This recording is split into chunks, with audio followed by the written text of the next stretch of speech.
Mesdames, Mesdemoiselles et Messieurs, bonjour. Déclaration de la troisième force sur les derniers faits d'actualité. La troisième force, en ces jours, vient de réagir sur quelques points se trouvant sur la table du gouvernement de Kinshasa.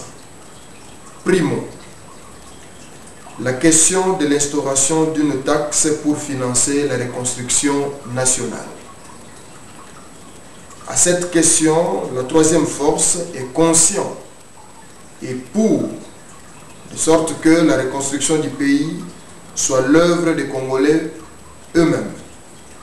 Mais au vu de la précarité sociale que vivent les Congolais, surtout de la classe moyenne et basse, et pour éviter les erreurs connues dans le passé avec l'effort de guerre, la troisième force propose que cette taxe soit perçue dans les consommations de luxe. Question de protéger les paniers de la ménagère.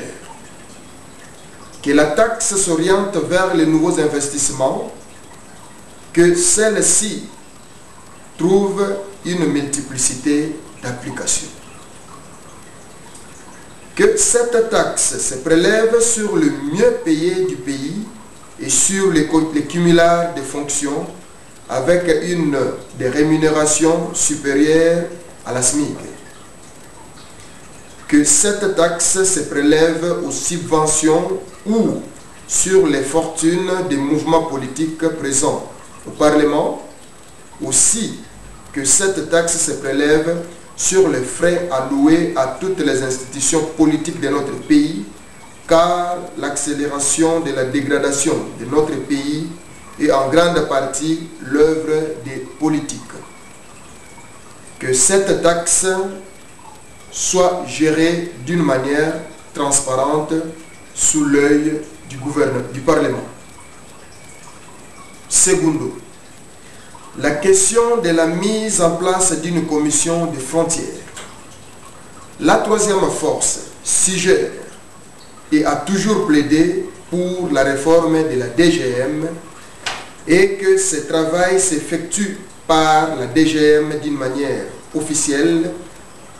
Pour la réforme de la DGM, la troisième force propose que les partis politiques, surtout de la droite, soient associés à ces assises.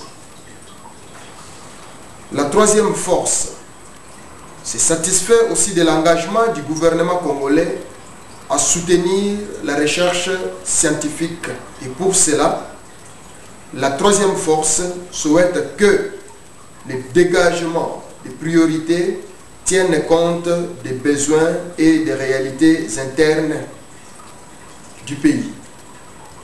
À cela, pour la troisième force, priorité soit faite au domaine pharmaceutique et médical, spécialement sur les maladies tropicales. Aussi, sur l'agriculture, question de trouver une astuce de répondre à la politique de l'autosuffisance alimentaire. La troisième force proposerait aussi que, toujours dans le même cadre, que les étudiants en phase terminale soient soutenus ou soient associés à ces projets de recherche scientifique. Dans un bref avenir, nous vous ferons les détails sur les justificatifs de nos prises de position. Pour l'instant, nous nous arrêtons à ce niveau car il y a des tractations ça et là et le moment venu, nous vous dirons tout. Au nom de la troisième force, je vous remercie.